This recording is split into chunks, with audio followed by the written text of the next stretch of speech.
ও বন্ধুরা আমার, আপনার জন্য সেই বৃদ্ধাশ্রম আরো কাছে আসতেছে। যে সময়টুকু আমরা ওনাকে একজন ভালো মানুষ, ভালো মনের মানুষ এবং একজন সামাজিক, একজন ধার্মিক, একজন ধর্মভীরু মানুষ হিসাবে আমরা পাশে পেয়েছি। আমাদের দিকে মাফ করে দিয়ে আল্লাহ মাফ করুন। আর ওনার জানাজা, ওনার ওসিয়ত আমাদের এই মসজিদের এই খতিব সম্মানিত আরিফুর রহমান সাহেব উনি পড়াবেন, যেহেতু ওনার পক্ষ থেকে একটা ওসিয়ত আছে।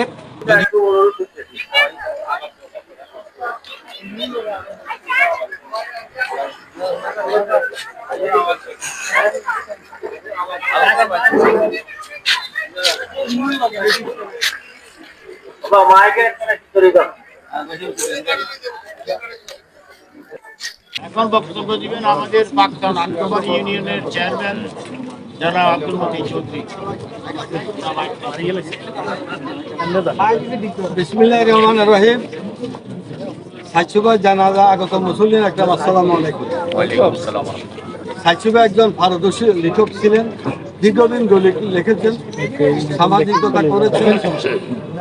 উনি এখন চিরদিনের সাহিত্য যাচ্ছেন।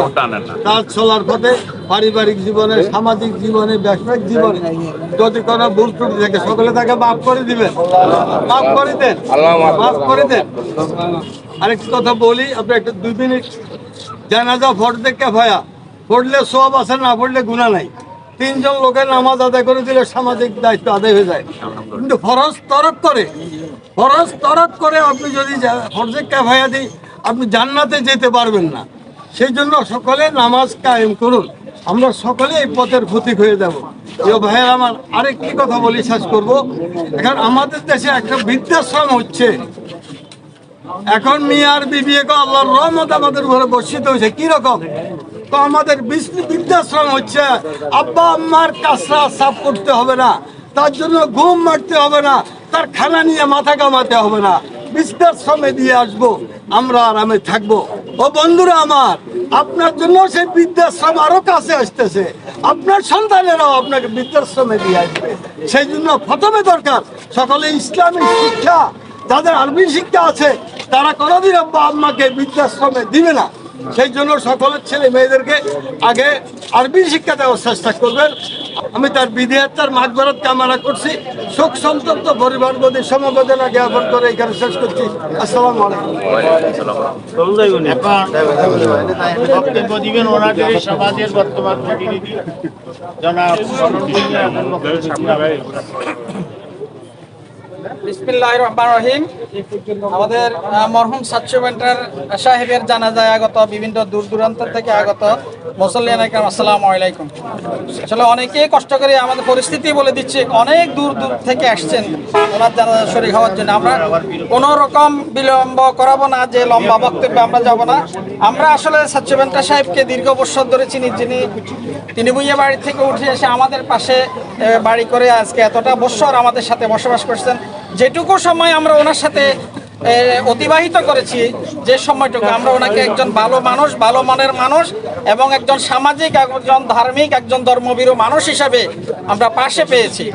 আমার জীবদ্দশায় আমি কখনো ওনার সাথে ওনার ব্যবহার এবং ওনার চালচলনে কোনো ধরনের ব্যতিক্রমী এবং ভিন্নধর্মী এবং ব্যাড ইউজ আমি পাই নাই।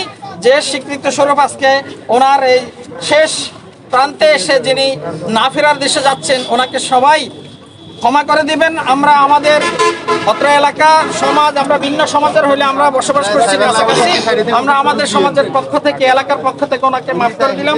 আপনারা সবাই মাফ করে দিবেন। আমরা কথা শেষ করলাম। আসসালামু আলাইকুম ওয়া রাহমাতুল্লাহ। এই পর্যায়ে এখন বক্তব্য দিবেন ওনাদের সমাজের সভাপতি জনাব আবুল কালাম সাহেব। আসসালামু আলাইকুম আলহামদুলিল্লাহ।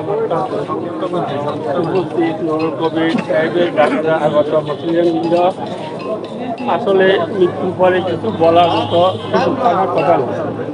তো আমি শুধু এটাই বলবো, আপনারা স্বইচ্ছায় স্বজ্ঞানে ওনার জন্য একটু দোয়া করবেন। চলার গতিতে সবাই ভুলভ্রান্তি থাকে, আমি ভুলের উদ্যোগে হলো সবাইকে অনুরোধ করবো ওনার জন্য দোয়া করবেন, ভুলভ্রান্তি হলে মাফ করে দিবেন। এখন ওনারই ছেলে, একমাত্র বড় ছেলে,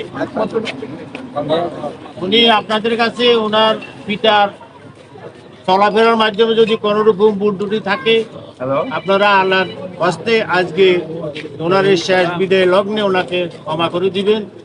যেহেতু ক্ষমা এলো মুহূর্তের লক্ষণ, আপনি যদি দুনিয়া থেকে যদি ক্ষমা যদি না নিতে পারেন, আল্লাহ আপনারা ক্ষমা করতে না, আমিও ক্ষমা করতে চাই। সেই কারণে আপনারা এখানে যারা উপস্থিত হয়েছেন আমাদের সাথে চলছে, আমরা ওনার ভালো মন্দ দেখছি। যাই হোক, আল্লাহর কাছে আমরা ওনার কাছে মাফ চাই, আল্লাহ যেন ওনাকে জান্নাতবাসী করে এই প্রত্যাশা করে এখন এই পূজা বক্তব্য দিবেন ওনার ছেলে এই কি নাম? সাইফুল ইসলাম। আমার সবার কাছে আমি চিরকৃতজ্ঞ। বাবা চলার পথে যদি কোনো ধরনের আপনাদের সাথে ভুল করে থাকে, আল্লাহর বস্তে আমাদের দিকে তাকে মাফ করে দিয়ে আল্লাহ মাফ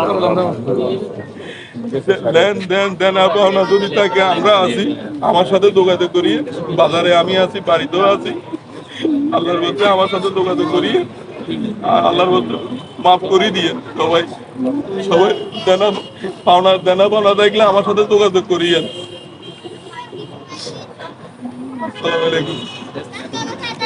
মাফ করে দিয়ে আমার আব্বুরে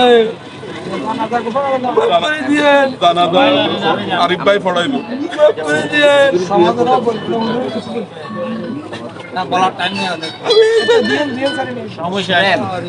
আসসালামু আলাইকুম রহমতুল্লাহ।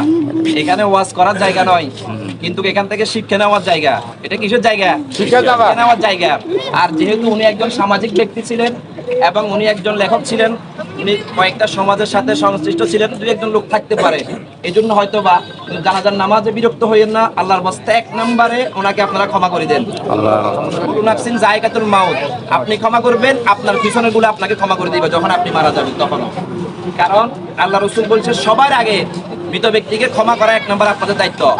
আর সন্তানদের যে দায়িত্বগুলা, ওনার কোনো ওসিয়ত পালন করা, দাফন কাফন সম্পূর্ণ করা, ওনার বাকি কোনো কাজ থাকলে এগুলা করে তারপরে ওনারা ওয়ারিশান বন্টন করে নেবে। আগে ওনার এই দায়িত্বগুলো এগুলো পালন করবে। আজকে ওনার এই মরহুম, আমি তো এই সমাজে আজকে 7 বছর জুমা পড়াই, ওনার সাথে 7 বছরের দীর্ঘ সম্পর্কে আমার জানা মতে আমার সাথে কখনো ওনার সাথে দুই কথা হয় নাই। যখন দেখতো হাসি খুশি একটা সালাম বিনিময় করতো, ভালো আছেন কিনা হুজুর, কেমন আছেন। আমি আমার দিক থেকে আমি ওনাকে ক্ষমা করে দিয়েছি এবং আমার ব্যবহার ওনার সাথে যদি আপনাদেরও আত্মীয় স্বজন, ছোটবেলার বন্ধু, লেখক অঞ্চলের যেই মানুষগুলা কারোর সাথে যদি একটা আঘাতও দিয়ে থাকে হাত দিয়ে, সেই আঘাতটাও আপনারা কিন্তু ওনাকে ক্ষমা করে দেন, কারণ এটার জন্য উনি ধরা খাই যাবে। এই জন্য ওনাকে ক্ষমা করে দিয়েছেন। আর ওনার জানাজা, ওনার ওসিয়ত আমাদের এই মসজিদের এই খতিব সম্মানিত আরিফুর রহমান সাহেব উনি পড়াবেন। যেহেতু ওনার পক্ষ থেকে একটা ওসিয়ত আছে, যদিও আমি ওনাদের জুমা মসজিদের খতিব, আমি ওনাকে আমার পক্ষ থেকে সম্পূর্ণরূপে উনি অনুমোদন প্রাপ্ত ইনশাআল্লাহ। আর ওনার সন্তানদের জন্য দোয়া করবেন যেন যেন ওনাদেরকে ধৈর্য ধারণ করে আল্লাহ তাআলা তৌফিক দান করুন। আমিন। ওয়া আখির দাওয়ানা আলহামদুলিল্লাহি রাব্বিল আলামিন। আসসালামু আলাইকুম ওয়া রাহমাতুল্লাহ। আসসালামু আলাইকুম ওয়া রাহমাতুল্লাহি ওয়া বারাকাতুহু। আউযু বিল্লাহি মিনাশ শাইতানির রাজিম। বিসমিল্লাহির রাহমানির রাহিম। আল্লাযী খালাকাল মাউতা ওয়াল হায়াতা লিয়াবলুয়াকুম আইয়ুকুম আহসানু আমালা। ওয়া ক্বালা রাসূলুল্লাহি সাল্লাল্লাহু আলাইহি ওয়াসাল্লাম মান তাশাব্বাহা বিকাউমিন ফাহুয়া আসলে বেশি কথা বলা যাবে না। মরহুম সামনে যাও, তুমি ঠিক আছে।